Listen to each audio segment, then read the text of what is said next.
Hello. We were going to finish off or try and get that hoop tent netted off today of mix, but it's been icy winds, so it's been feeling like it's about 0 degrees Celsius. Icy winds, very, very brisk icy winds today. Hailstone, rain, general miserable conditions today. So instead, what I'm going to do is we have been out with the kids. Actually, we've been to the Frost Festival in Wigan. I'll put a couple of clips up at the end of this, but that's been very apt, really, because it's been very, very cold today and miserable. So what we're going to be doing today is I'm going to be starting off some more onion and garlic in cells. So we've got some in the ground, we've got some in buckets. We're going to be starting some off in cells now, and I'll probably be leaving them in here or taking them up to the 4mm polycarb tunnel up at the top. But we'll see. I'm going to get them started off today. It's dead easy, really easy. You just need some moist compost, a little bit of vermiculite in it. So for every 10 handfuls of compost, you put a handful of vermiculite in, and that's more than enough, really, to break the soil up. And it's essentially getting the roots started and the shoots started over the next month or so that they're ready for planting out or doing whatever you're going to be doing with them in the new year. So that's it. That's what we're doing today. All right. See you in a bit. So yeah, there's our compost mix. 10 parts multi-purpose compost, quite fine stuff. We're using the pole green compost at the moment, but obviously you'll not be able to get pole green. I can't see those fireworks. That's from the Frost Festival that we were at before, but you can't see them from here. You can't see Mains Park from here. Anyway, there's our compost mix, and yeah, we're going to be filling up some of these trays there with that. I'm just going to go and do 10 of each of the onions and 10 garlic of those Casablanca garlic that we've got left, and that'll be us. So yeah, that's damp compost, already dampened. So I'm going to fill some trays up now and get seeding them with our onions and garlic. Okay, so there's some garlic, the white Casablanca garlic, bums down, snouts up.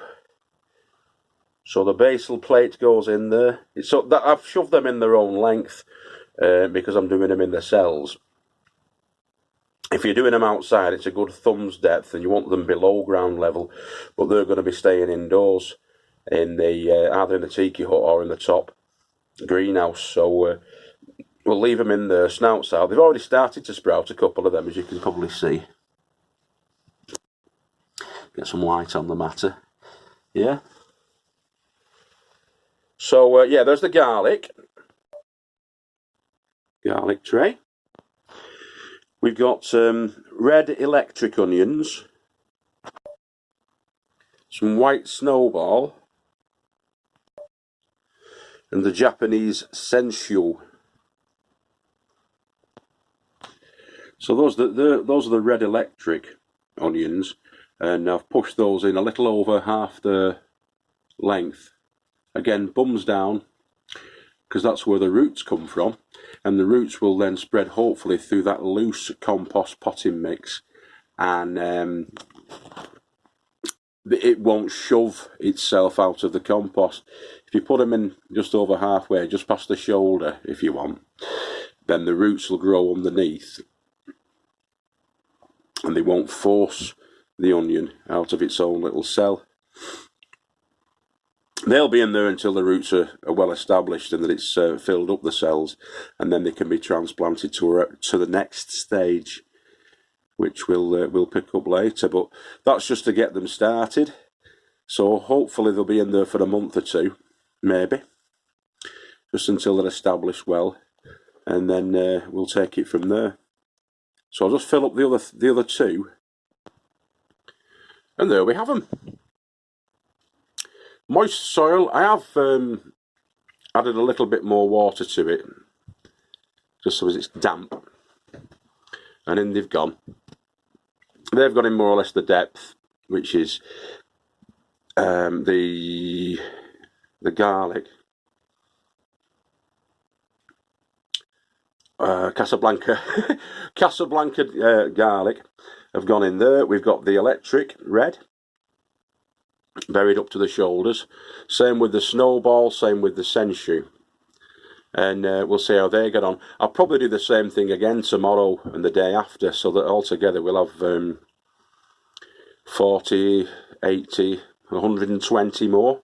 And they'll be spurs or fillers for the beds once they're established. Maybe even go into the top greenhouse and straight into the ground up there and see how they get on. Okie doke. Alright, so as you can probably see from, if you look through the window,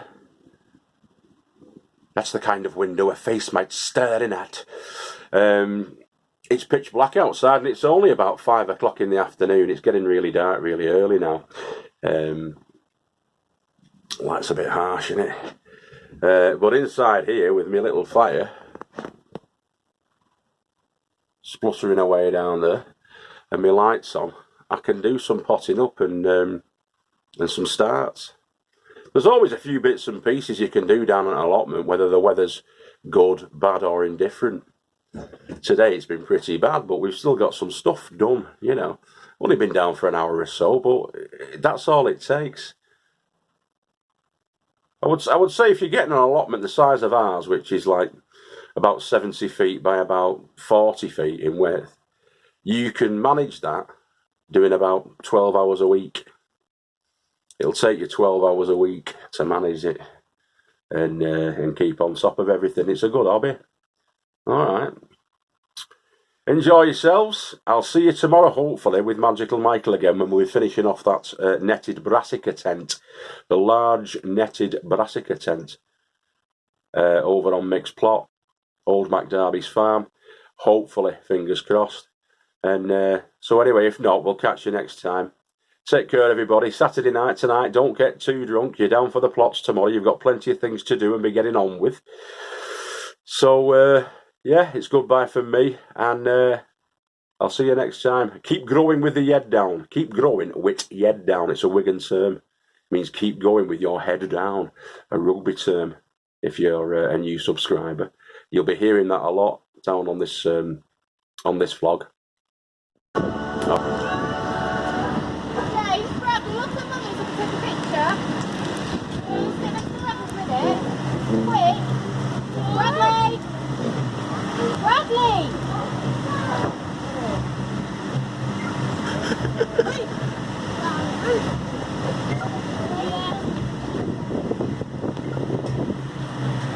Bye bye everybody.